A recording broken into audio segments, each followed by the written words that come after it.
చండాలంగా ఉంది. ఏం బాగోలా. ఇదే ఏంది స్టోరీ ఏంటి? ఎప్పుడు జోదం మొదలైంది, ఎట్ట మొదలైంది, అది ఆ స్టోరీ నాకు తెలీదు అన్ని. ఇది కూడా స్టోరీ అండి. చెత్తగా ఉంది, పరమ చెత్తగా ఉంది. మ్యూజిక్ ఏం సాంగ్స్ ఉన్నాయండి? మ్యూజిక్ అసలు టోటల్గా ఇది దీని అమ్మ కటకా. ఇది దీని అమ్మ దరిద్రం. ఇంకా అరే ఇక బాగుంటే నాకేమన్నా వాళ్ళు ఏమన్నా నాకు ఇదా?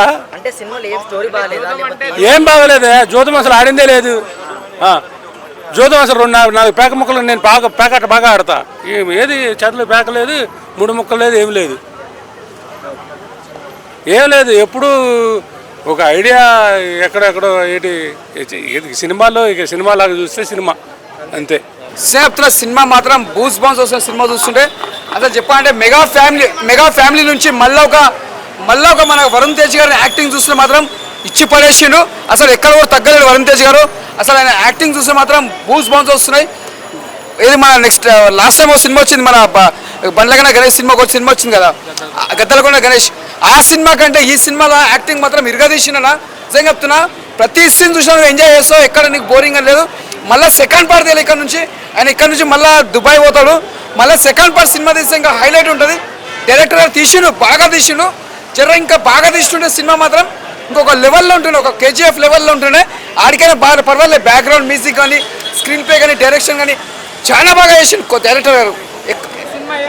ఎవరైనా చెప్పారు బాగాలేని వాళ్ళు బాగాలే కదా. సినిమా కరెక్ట్ కోసం చూడమని సినిమా ఎందుకు బాగా చెప్తారు. సినిమాలో వరుణ్ తేజ్ గారు చెప్తాం కదా, యాక్టింగ్ మాత్రం హ్యాట్సాప్ చెప్పొచ్చు. చాలా బాగా చేసిండు. ప్రతి ఒక్కరు యాక్టర్స్ చాలా బాగా చేసిండు. ఎక్కడ కూడా బోరింగ్ లేదు. సినిమా మాత్రం బ్లాక్ బస్టర్. స్టార్టింగ్ లో వాళ్ళకి అర్థం కాదు, తర్వాత చూస్తే అర్థమవుతుంది. సినిమా అంతా బాగుంది. స్టార్టింగ్లో పోకిరిలో మనం చూస్తే కూడా అర్థం కాదు, అదేంది మనకు ఫస్ట్ టైంలో అర్థం కాదు. తర్వాత పెద్ద బ్లాక్ బస్టర్ అని.